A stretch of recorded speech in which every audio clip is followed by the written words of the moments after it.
It is day 9 of the Every Bit Counts Challenge 2023 edition. Today I've got my helper Makayla with me, and we are going to make apricot jelly. Apricot jelly.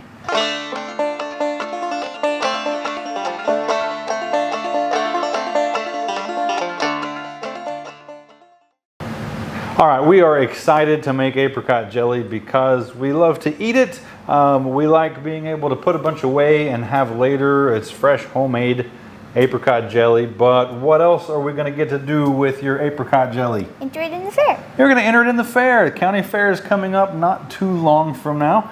And if we do well, maybe the state fair comes along right after that. Sometimes you've been to the state fair before too. So we're going to get started. We've got a few things to do here. The very first decision that we have to make is we're going to leave the skins on, we're going to take the skins off. Leaving the skins on gives it a little more of a chunky country home style feel, if you like that. But some people say, and I have to rely on some people because we don't leave the skins on. Some people say leaving the skins on makes it taste a little more bitter. We're going to put enough sugar in it that probably doesn't matter. But we are going to take the skins off. The next decision that we have to make is how are we going to take the skins off? What I want to do, there's a couple of ways to do this. You can just get your knife out and start peeling like you would do anything else. But I've also read that blanching them first helps the peels come off really fast and really easy. So what we're going to do is conduct a little test right here for you on the channel. And we're going to see if it is easy enough to bother going through the process of blanching. Now, you can blanch for a lot of other reasons. We blanch vegetables, and that helps preserve the color and the texture and the flavor. If you're putting things away to last a long time, that helps it last longer. I'm not sure if that part matters by the time we mix and prepare our jelly, but I've heard that it makes the skins come off easier. And so we're going to start by blanching a couple and not blanching a couple, and Makayla and I are each going to peel a blanched apricot and a non-blanched apricot, and we'll let you know how much difference it makes if it's easy enough that you want to take the time to do that. So to blanch these, I've got some water that's heating up on the stove. When it gets to boiling, we're just going to drop them in for about a minute. Starts the cooking process, but we don't want them cooking yet. We're going to pull them out, dunk them in cold water. That will stop the cooking process, and that also is going to probably be the step that makes the skins kind of recoil in horror and make them come off easier. So let's see how that works.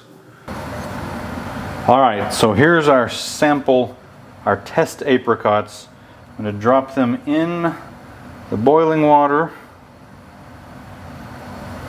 And we're going to set our timer to 1 minute. All right, there is our timer.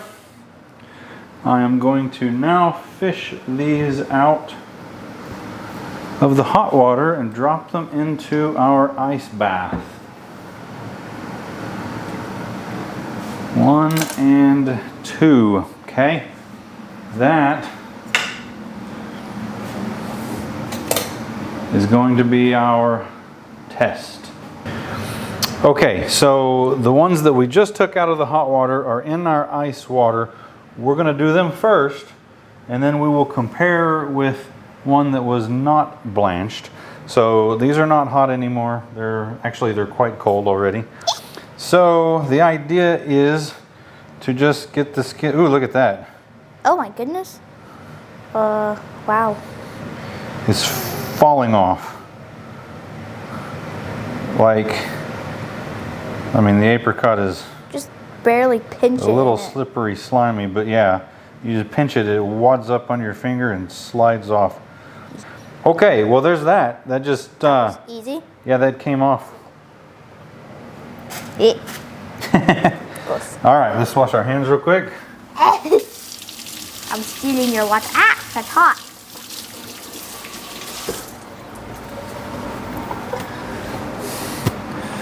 Okay, the alternative to that is to get our knife and start peeling. Now, obviously, it's not difficult to peel an apricot, but long time. which one is easier?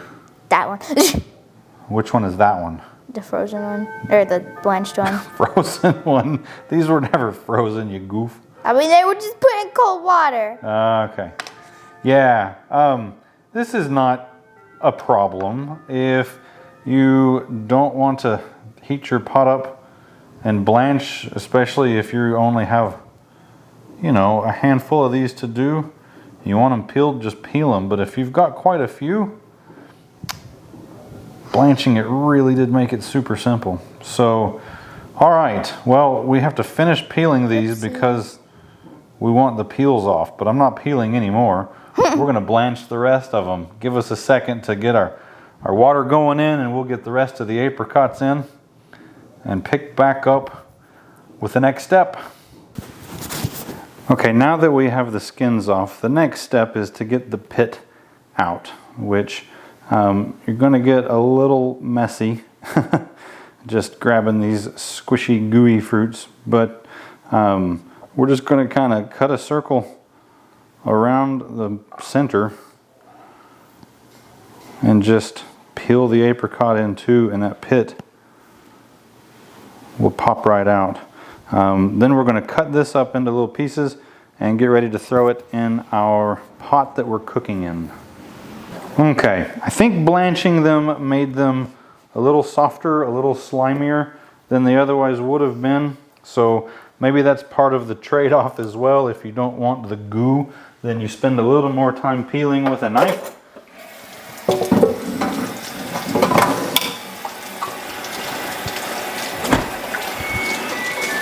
Or maybe we just had softer apricots, and that's okay.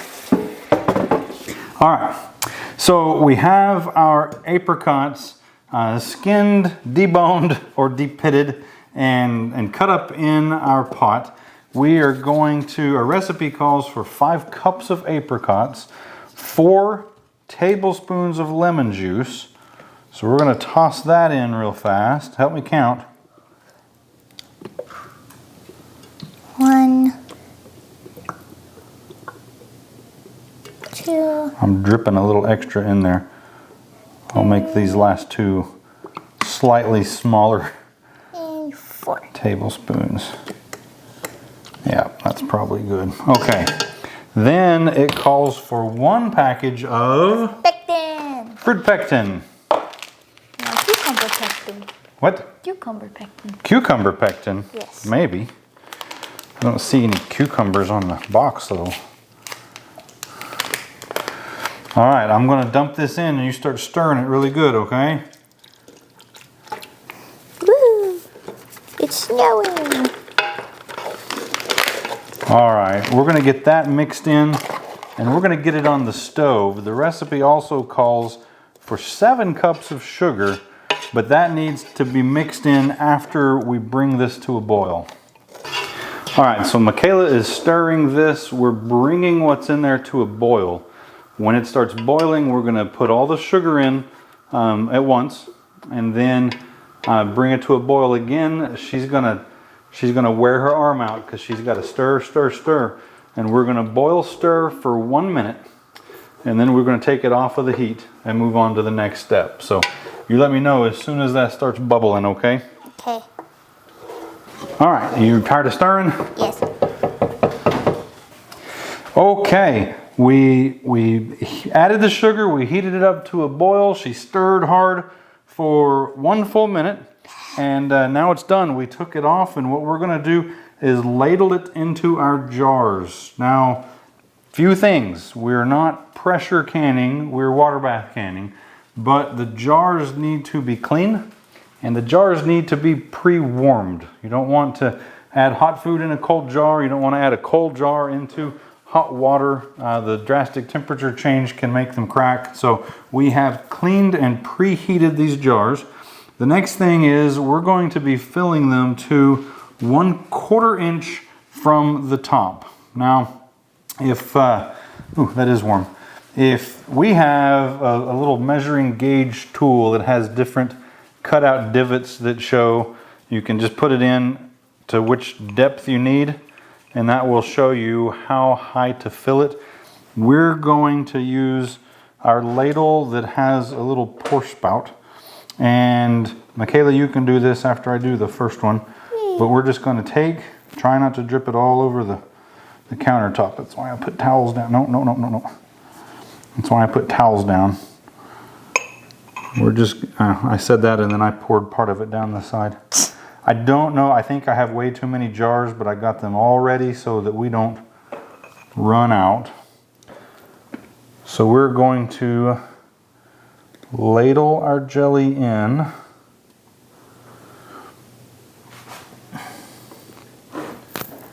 And we're going to get it right to that 1/4 inch line. Okay, you see where that is on the side? All right, if you want to start filling more jars, we're going to wipe these clean. Yep, so really hot. Pretty. Not pretty, what is pretty? Woo! Okay. And after we wipe these clean, we put our lids on. We're going to screw down finger tight.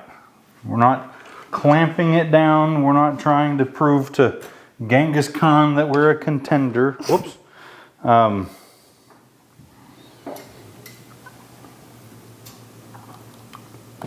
But what I call a good firm finger tight. Okay, nice and clean all the way around.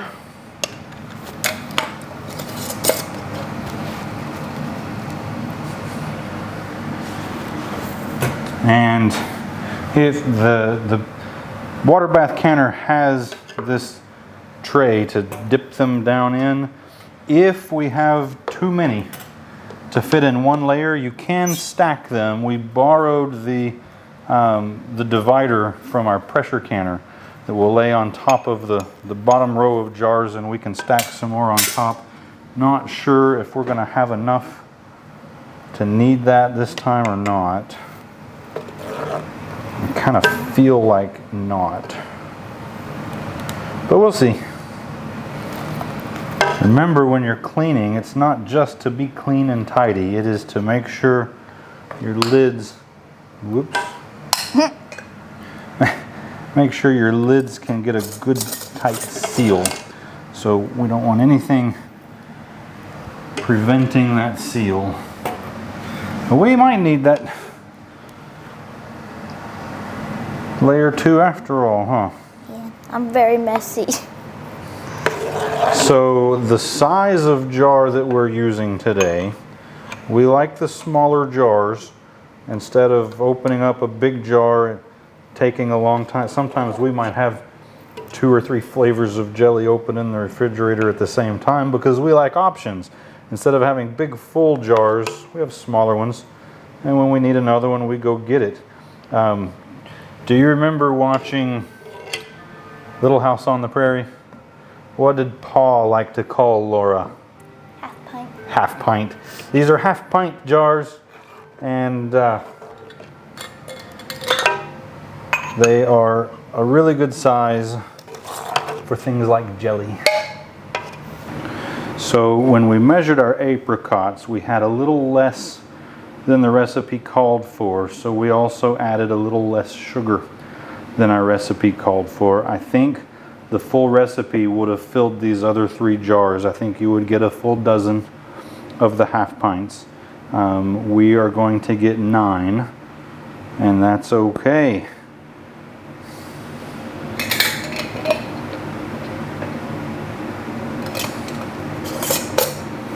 All right, sometimes this happens, especially during the Every Bit Counts challenge, when we are filming so much all day, every day, trying to keep up. The camera cut off, ran out of battery, and we didn't catch it. So we missed a little bit, but all we did, we loaded these jars into the water bath canner.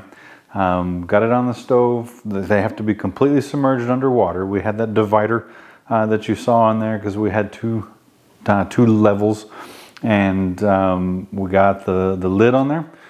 We brought it to a boil. Takes quite a while to get water boiling in a pot that big, and once it reached a boil, then it needs to go for 10 minutes. Once that 10-minute timer is over, or I should say at least 10 minutes, it's okay if it goes a little long. Once it hits the 10-minute timer, then we turn the fire off, we take the lid off, we let it start cooling down a little bit, and after at least 5 minutes or so, it's okay to start unloading these jars. So that's the part that you missed. While we were waiting on it, we took some of what was left in our big pot, smeared it on some toast, and here's our taste test. Ready? 1, 2, 3, go.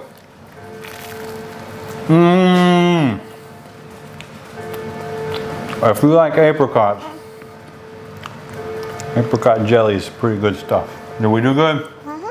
That's it. Once these are cool to the touch, which they're not quite yet, they're ready to add to our stash and put back for another day. So this has been apricot jelly, day 9 of the Every Bit Counts challenge. Thank you so much for joining us on this journey. We still have a long ways to go, so be sure and tune in and see what else we have going on. Be sure and search for the Every Bit Counts challenge hashtag. Lots of other channels are doing this. You get lots of ideas. Leave us a comment down below. What is your favorite kind of jelly? Well, some people like grape, some people like peach, apricot. There's all sorts of things out there. I've even had pepper jelly. Very different, but interesting. Oh, don't make faces. You haven't tried it. I like all jelly except what he just said, because I don't like peppers. Let us know what you think in the comments below. Be sure to like, subscribe, share, all of those fun things. Help us out, and we'll see you back tomorrow with our next preservation project. My helper Makayla is with me this evening, and we are going to make... I was not prepared for that. Apricot jelly.